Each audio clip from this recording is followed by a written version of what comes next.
Hello friends, তোমাদের সকলকে দাদাবিজি চ্যানেলে স্বাগত।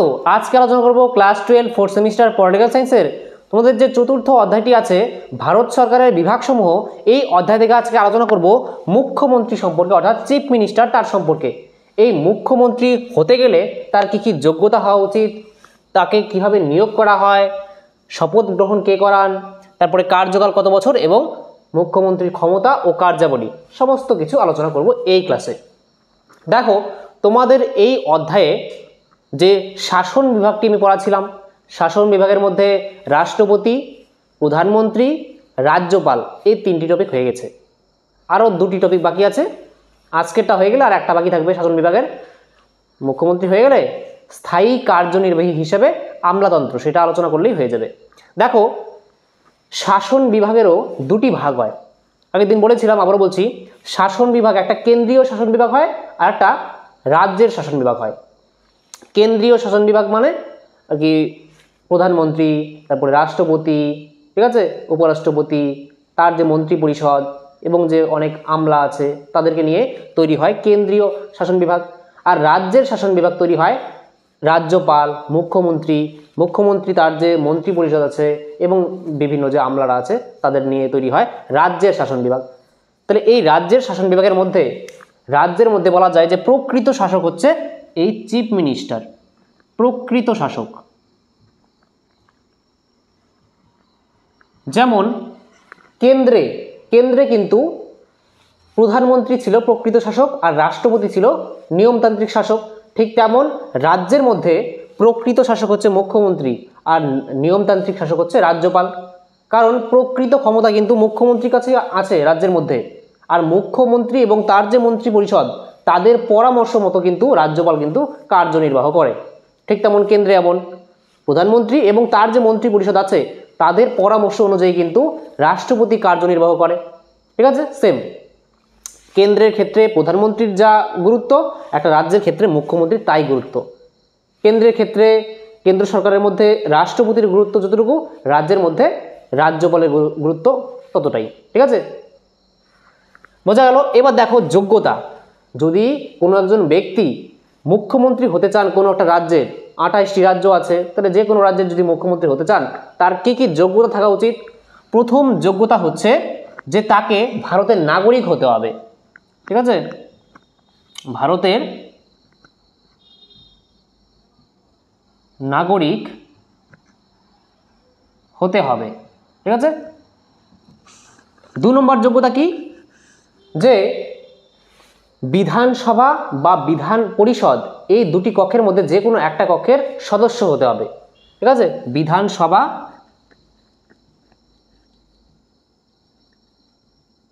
বা বিধান পরিষদ। এখন বিধানসভা আর বিধান পরিষদ কি? দেখো, বিধানসভা হচ্ছে রাজ্যের যে আইনসভা তাকে বলা হয় বিধানসভা। ঠিক আছে, কিন্তু আমাদের রাজ্যের মধ্যে কিন্তু আর কি অনেক রাজ্যে বিধানসভা আর বিধান পরিষদ এই দুটি কক্ষই থাকে, কিন্তু পশ্চিমবঙ্গের মধ্যে কিন্তু আইনসভার একটাই কক্ষ, সেটা হচ্ছে বিধানসভা। ঠিক আছে, তাহলে বিধানসভা বা বিধান পরিষদের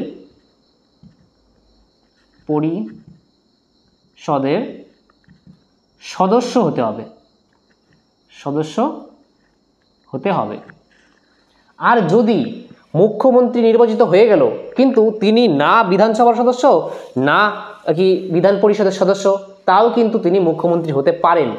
কিন্তু তাকে মুখ্যমন্ত্রী পদে নিযুক্ত হওয়ার পরে 6 মাসের মধ্যে তাকে কোনো একটা কক্ষের সদস্য পদ গ্রহণ করতে হবে। যদি 6 মাসের পরে মুখ্যমন্ত্রী নির্বাচিত হয়ে গেল কিন্তু তিনি বিধানসভারও সদস্য নয় এবং বিধান পরিষদের সদস্য নয়, তাও তিনি থাকতে পারেন মুখ্যমন্ত্রী পদে। কতদিন? 6 মাস পর্যন্ত। আর এই 6 মাসের মধ্যে তাকে যে কোনো একটা কক্ষের সদস্য হতে হবে। যদি না হয় তাহলে মুখ্যমন্ত্রী পদ থেকে তাকে সরে যেতে হবে। বুঝে গেল? এবার দেখো যে 3 নম্বর আরেকটা যোগ্যতা হচ্ছে যে তাকে কমপক্ষে 25 বছর বয়স্ক হতে হবে। ঠিক আছে, কমপক্ষে 25 বছর বয়স্ক হতে হবে। এটা হয়ে গেল 3 নম্বর যোগ্যতা। আর 4 নম্বর অর্থাৎ লাস্ট যোগ্যতা হচ্ছে তিনি কোনো লাভজনক পদে থাকতে পারবেন না। ঠিক আছে, তাহলে 4 নম্বর যোগ্যতা কি? যে তিনি কোনো লাভজনক পদে থাকতে পারবেন না, তিনি কোনো লাভজনক পদে থাকতে পারবেন না। ঠিক আছে, এই চারটি যোগ্যতা তোমরা মনে রাখবে। ভারতের নাগরিক হতে হবে, কমপক্ষে 25 বছর বয়স্ক হতে হবে, বিধানসভা বা বিধান পরিষদের সদস্য হতে হবে, যদি না হয় তিনি 6 মাসের মধ্যে কিন্তু বিধানসভা বা বিধান পরিষদের সদস্য হতে হবে, তাছাড়া তিনি কোনো লাভজনক পদে থাকতে পারবেন না। এবার দেখো যে নিয়োগ, তাহলে মুখ্যমন্ত্রী কিভাবে নিযুক্ত হন বা নিয়োগ হন। দেখো প্রত্যেক 5 বছর অন্তর অন্তর কিন্তু বিধানসভার নির্বাচন হয়।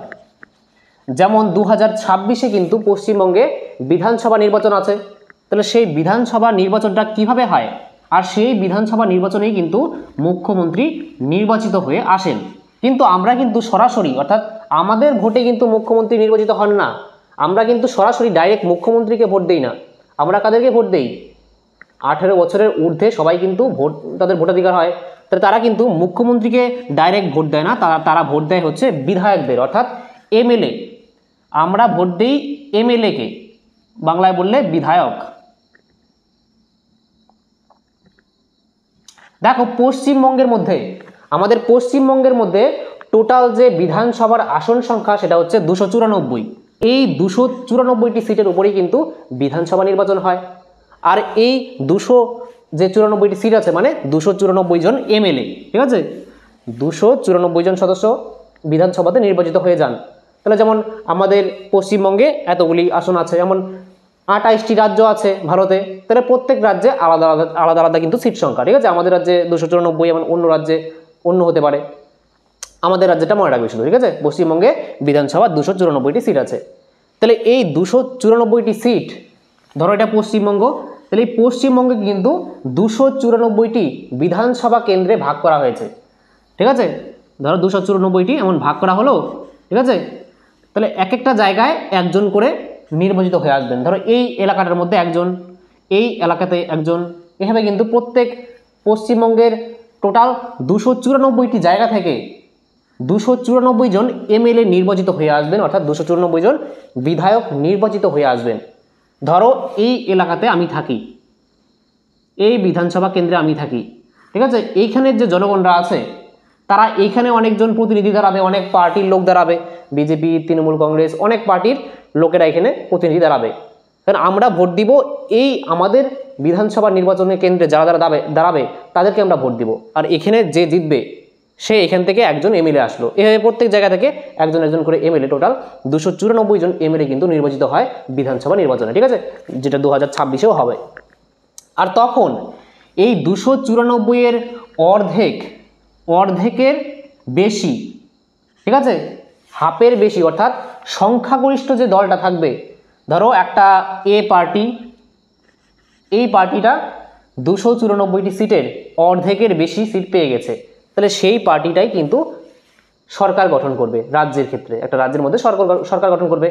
আর সেই যে পার্টিটা, এ পার্টি, এর যে নেতা থাকবে বা নেত্রী থাকবে তাকে কিন্তু মুখ্যমন্ত্রী পদে নির্বাচিত করা হবে। অর্থাৎ ধরো এ পার্টি জিতে গেল, 294টি সিটের অর্ধেকের বেশি সিট জিতে গেল, অর্থাৎ তার কাছে 294 জনের অর্ধেকের বেশি এমএলএ আছে, তাহলে তারা ঠিক করবে যে কাকে তারা কি মুখ্যমন্ত্রী নির্বাচিত করবে, ঠিক আছে। তাদের মধ্যে থেকে তারা ঠিক করে, আমরা ঠিক করি না যে মুখ্যমন্ত্রী কে হবে, ঠিক আছে।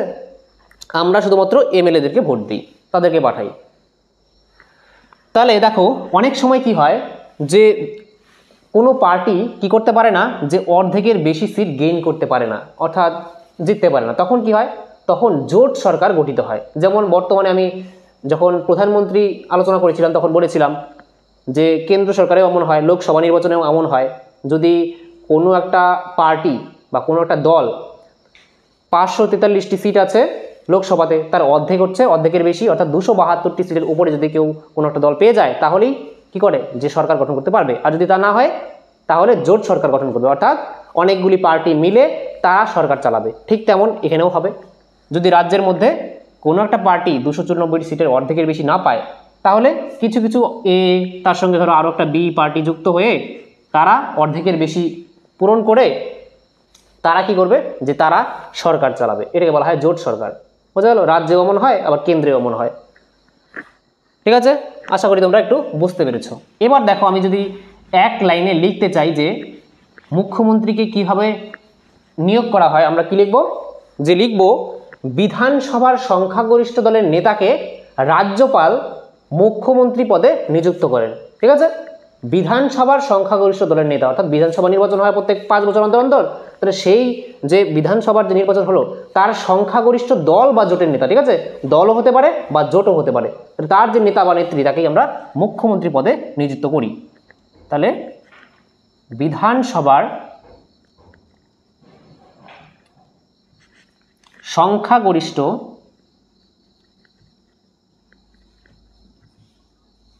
দলের দল বা জোটের, ঠিক আছে, দল বা জোটের নেতা বা নেত্রীকে রাজ্যপাল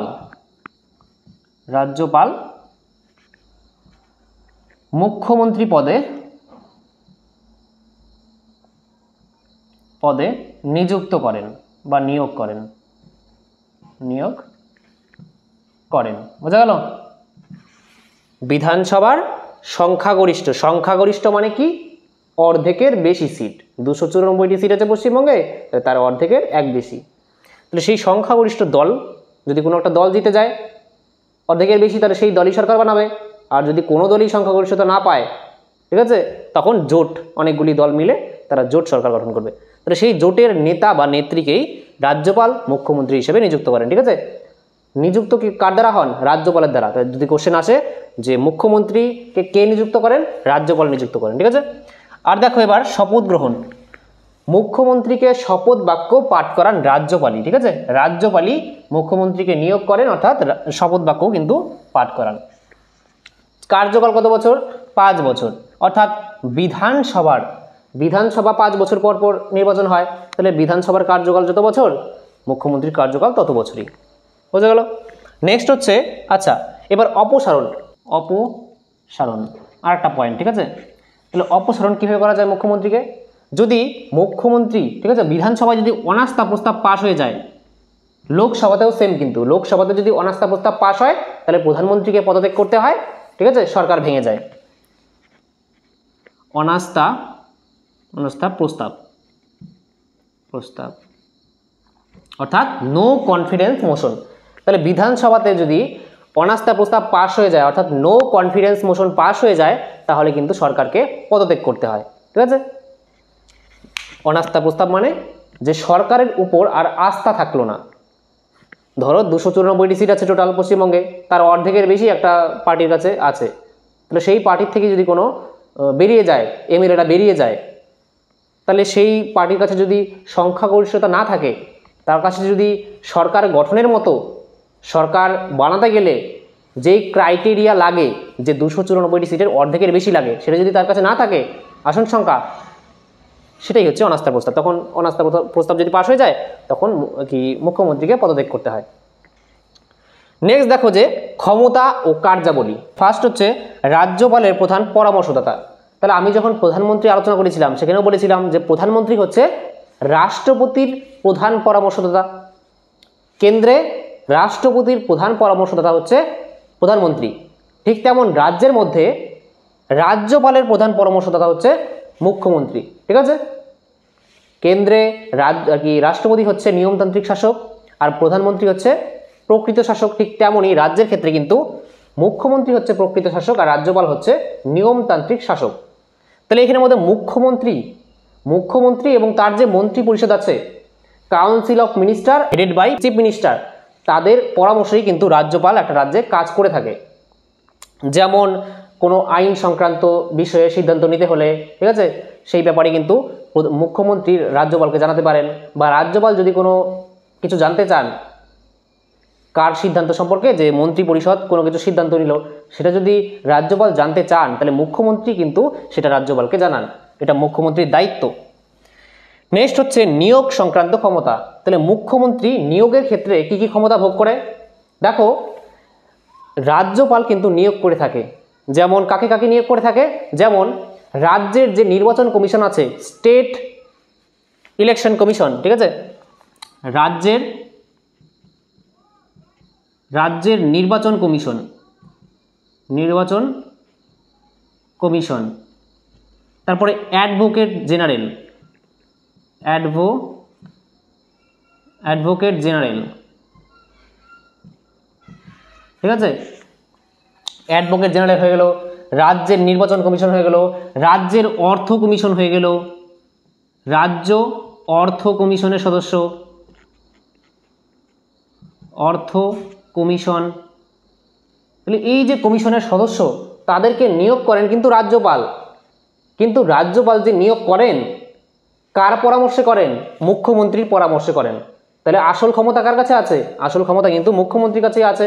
তাহলে নিয়োগের ক্ষেত্রে কিন্তু ক্ষমতা মুখ্যমন্ত্রীর কাছে আছে, কিন্তু নিয়মতান্ত্রিক শাসক যেহেতু রাজ্যপাল, তাহলে রাজ্যপালের নামেই আর কি রাজ্য পরিচালিত হয়, কিন্তু আসল ক্ষমতা মুখ্যমন্ত্রীর কাছে আছে। তাহলে নিয়োগ সংক্রান্ত ক্ষমতার মধ্যে মুখ্যমন্ত্রীরই আসল ক্ষমতা, কিন্তু তিনি রাজ্যপালকে নির্দেশ দেন যে রাজ্যের যে নির্বাচন কমিশন আছে তাদের সদস্যদের নিয়োগ করতে, রাজ্যপাল পরে তাদেরকে নিয়োগ করেন। নেক্সট হচ্ছে বিধানসভার সংখ্যাগরিষ্ঠ দলের নেতা। তাহলে মুখ্যমন্ত্রী হচ্ছেন বিধানসভার সংখ্যাগরিষ্ঠ দলের নেতা, তাই না? বিধানসভা যে আছে, বিধানসভা কি? রাজ্যের আইনসভার নাম হচ্ছে বিধানসভা, ইংরেজিতে বললে লেজিসলেটিভ অ্যাসেম্বলি। তাহলে সেই যে লেজিসলেটিভ অ্যাসেম্বলি বা বিধানসভা বলো, এর যে সংখ্যাগরিষ্ঠ দলের নেতা, সংখ্যাগরিষ্ঠ দল মানে যেই দল সংখ্যাগরিষ্ঠতা লাভ করে, অর্থাৎ অর্ধেকের বেশি সিট পায়, তাহলে সেই সংখ্যাগরিষ্ঠ দলের নেতা বা নেত্রী তো মুখ্যমন্ত্রী হয়। তাহলে সেই নেতা বা নেত্রী হিসেবে যে মুখ্যমন্ত্রী থাকেন তিনি কিন্তু নানান কাজ করে থাকেন, যেমন সরকারের যে নীতি, সরকারের যে কাজকর্ম তাকে সমর্থন করা কিন্তু তার একটা কাজ, অথবা বিধানসভার মধ্যে যদি বিরোধী দলের কোনো নেতারা বা বিরোধী দলের সদস্যরা যদি তাকে কোনো সমালোচনামূলক প্রশ্ন করে বা কোনো কিছু জানতে চাইলো, তার ব্যাপারে কিন্তু উত্তর দেওয়া এই মুখ্যমন্ত্রীর কাজ, তাই না? তাহলে মুখ্যমন্ত্রী কিন্তু বিধানসভার সংখ্যাগরিষ্ঠ দলের নেতা হিসেবে বিধানসভার মধ্যে একটা গুরুত্বপূর্ণ ভূমিকা পালন করে থাকে। নেক্সট হচ্ছে যে জনগণের নেতা। তাহলে একটা রাজ্যের মধ্যে বলতে পারো যে সব থেকে বেশি ক্ষমতা যার কাছে আছে, প্রশাসনিক দিক থেকে সর্বোচ্চ প্রশাসনিক প্রধান হচ্ছে বা সর্বোচ্চ প্রশাসনিক নির্বাহী হচ্ছে এই মুখ্যমন্ত্রী। তার কাছে কিন্তু অত্যাধিক ক্ষমতা আছে প্রশাসনিক দিক থেকে। তাহলে তিনি কিন্তু জনগণের যে সমস্যা আছে, বাস্তবিক সমস্যা, তা বিবেচনা করে তারপরে রাজ্যের উন্নয়নের জন্য অনেক প্রকল্প বলো সেগুলি বাস্তবায়ন করে। তাহলে বলতে গেলে জনগণের নেতা হিসেবে কিন্তু মুখ্যমন্ত্রী অনেক গুরুত্বপূর্ণ ভূমিকা পালন করে থাকে, তাই না? আর মুখ্যমন্ত্রীর যে জনপ্রিয়তা, তার যে কর্মদক্ষতা, তার উপরেই কিন্তু নির্ভর করে, ঠিক আছে? নেক্সট হচ্ছে যে বিধানসভার নেতা। তাহলে তিনি কিন্তু বিধানসভার নেতা, সংখ্যাগরিষ্ঠ দলের তো নেতাই, বিধানসভার মধ্যে যে সংখ্যাগরিষ্ঠ দল থাকবে তার তো নেতা নিশ্চিত, এটা কিন্তু বিধানসভারও নেতা। বিধানসভার মধ্যে যে কার্য পরিচালনা হবে, সেখানে যে অধিবেশন ডাকা হবে, তাহলে বিধানসভার অধিবেশন যে ডাকবে সেটা কিন্তু রাজ্যপালকে তিনি পরামর্শ দিতে পারেন যে বিধানসভার অধিবেশন আহ্বান করার জন্য, ঠিক আছে? মুখ্যমন্ত্রীর পরামর্শে রাজ্যপাল কি করতে পারে? যে মুখ্যমন্ত্রীর পরামর্শে রাজ্যপাল বিধানসভার অধিবেশন আহ্বান করতে পারে, বিধানসভার অধিবেশন স্থগিত রাখতে পারে, অথবা বিধানসভার যে অধিবেশন অর্থাৎ বিধানসভা ভেঙেও দিতে পারে। মুখ্যমন্ত্রীর এই ক্ষমতা আছে যে তিনি রাজ্যপালকে এই পরামর্শ দিতে পারেন যে বিধানসভাকে ভেঙে দাও, ঠিক আছে? তাহলে এই ক্ষমতা কিন্তু বিধানসভার নেতা হিসেবে মুখ্যমন্ত্রী ভোগ করে থাকেন। তাহলে এই সমস্ত কার্যগুলি আলোচনা করলাম, আর যোগ্যতা, নিয়োগ আর এগুলো সমস্ত তো আলোচনা করলামই। তাহলে আজকের ক্লাসটি এখানেই শেষ হলো। নেক্সট ক্লাসে আমরা আলোচনা করব স্থায়ী কার্যনির্বাহী হিসেবে আমলাতন্ত্র, বুঝা গেল? আর সেই টপিকটি আলোচনা করার সঙ্গে সঙ্গেই তোমাদের যে শাসন বিভাগ এটা শেষ হয়ে যাবে, তারপরে আমরা শুরু করব আইন বিভাগ, ঠিক আছে? আইন বিভাগের মধ্যে যে লোকসভা আছে, ঠিক আছে, রাজ্যসভা আছে, রাজ্যের বিধানসভা, এগুলি সম্পর্কে আলোচনা করবো, ঠিক আছে? তাহলে আজকের ক্লাসটি তোমাদের কেমন লাগলো তোমরা কমেন্ট বক্সে আমাকে অবশ্যই লিখে জানাবে। আর ক্লাসটি যদি ভালো লেগে থাকে তাহলে অবশ্যই একটি লাইক করো, আর যারা চ্যানেল নতুন তোমরা অবশ্যই চ্যানেলটি সাবস্ক্রাইব করে অল বেকনে ক্লিক করে রাখো। তাহলে দেখা হচ্ছে নেক্সট ক্লাসে, ততক্ষণের জন্য বাই।